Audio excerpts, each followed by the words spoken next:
Halo semuanya, perkenalkan saya Mukhtar. Seperti yang kalian lihat di sini, saya bukanlah manusia sungguhan, melainkan karakter yang dibuat dengan teknologi AI. Untuk pertama kalinya, saya ingin berbagi ilmu dengan kalian tentang apa itu pola candlestick. So, bagi trader pemula, pembahasan kali ini wajib banget ya buat disimak.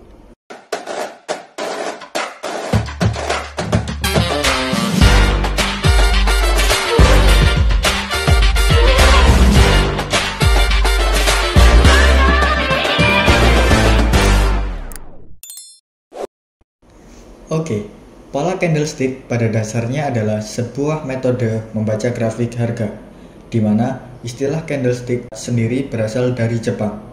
Jadi, sejarah singkatnya begini.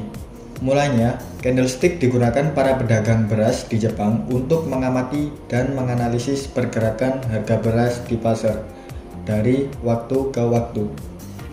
Metode ini dikembangkan oleh seorang trader komoditas beras pada abad ke-18 di Jepang, yaitu Munehisa Honma.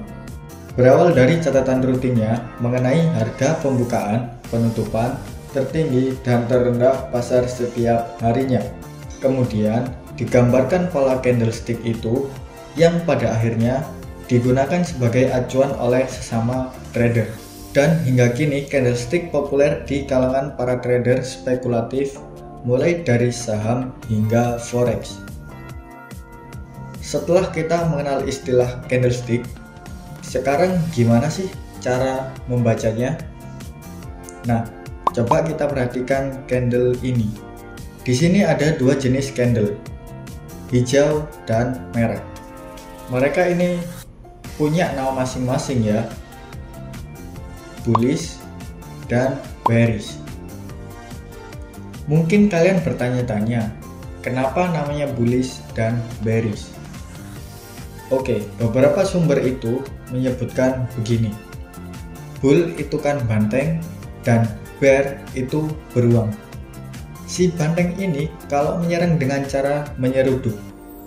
Jadi didorong dengan tanduknya dari bawah ke atas.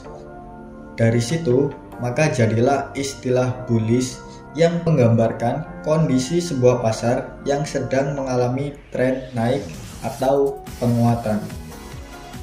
Sedangkan si beruang kalau menyerang dia mencakar ke bawah. Oleh karena itu istilah bearish ini menggambarkan kondisi pasar saat penjualan banyak terjadi dan harga pasar jadi menurun atau melemah. Di dalam pola candlestick ada 4 istilah yang harus kita tahu. Yang pertama open, yang kedua close, yang ketiga low, dan yang keempat adalah high.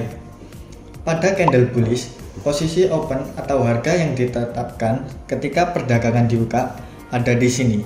Lalu posisi close atau harga yang ditetapkan setelah perdagangan ditutup itu di sini. Ini adalah posisi low atau harga terendahnya. Dan ini posisi high atau harga tertingginya. Sedangkan untuk candle bearish, posisi open dan close-nya ini dibalik, jadi seperti ini. Oke, supaya mudah difahami, sekarang kita fokus ke dua bagian pada candlestick. Ada badan atau body dan sumbu atau wick. Body ini cerminan dari harga pembukaan dan penutupan pada titik waktu tertentu. Semakin panjang sebuah tubuh candle, maka semakin intens tekanan pembelian dan penjualan. Sebaliknya, semakin pendek sebuah tubuh candle, maka mengindikasikan pergerakan harga yang minim dan mempresentasikan konsolidasi harga. Sementara, bagian sumbu atau wick ini menampilkan harga tertinggi dan terendah pada rentang waktu yang ditentukan. Nah, sumbu atau garis yang di atas ini menandakan harga tertinggi, sementara ujung garis atau ekor yang di bawah ini menandakan harga terendah. Panjang pendek dari sumbu ini masing-masing mempunyai arti. Candlestick dengan sumbu pendek mengindikasikan bahwa kebanyakan dari aktivitas trading yang terjadi berada di dekat harga pembukaan, dan harga penutupan. Dengan kata lain, fluktuasi harga yang berlangsung saat itu tidak berada jauh melampaui harga saat pembukaan dan penutupannya. Sebaliknya, candlestick yang punya ekor panjang mengindikasikan bahwa beberapa aktivitas atau transaksi trading jauh melampaui harga saat pembukaan dan penutupan pada titik waktu yang ditentukan. Supaya lebih jelas lagi, di sini saya akan tampilkan beberapa bentuk candlestick. Ingat ya, posisi open, close, high and low-nya. Karena ini candle bullish, berarti posisi open di bawah dan posisi close di atas. Bisa kita amati untuk sumbunya cuma ada di atas, oke? Dari bentuk body dan warnanya ini berarti pembeli yang kuat memegang kendali. Jadi dalam hal ini pembeli mencoba untuk mendorong harga naik lebih tinggi. Namun terjadi penolakan hingga akhirnya sesi berakhir di posisi harga yang tidak lebih rendah dari harga saat pembukaan.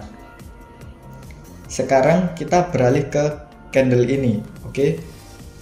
Body dan warnanya sama seperti yang tadi, hanya saja dia punya sumbu atas dan bawah, yang artinya di sini pembeli yang kuat memegang kendali.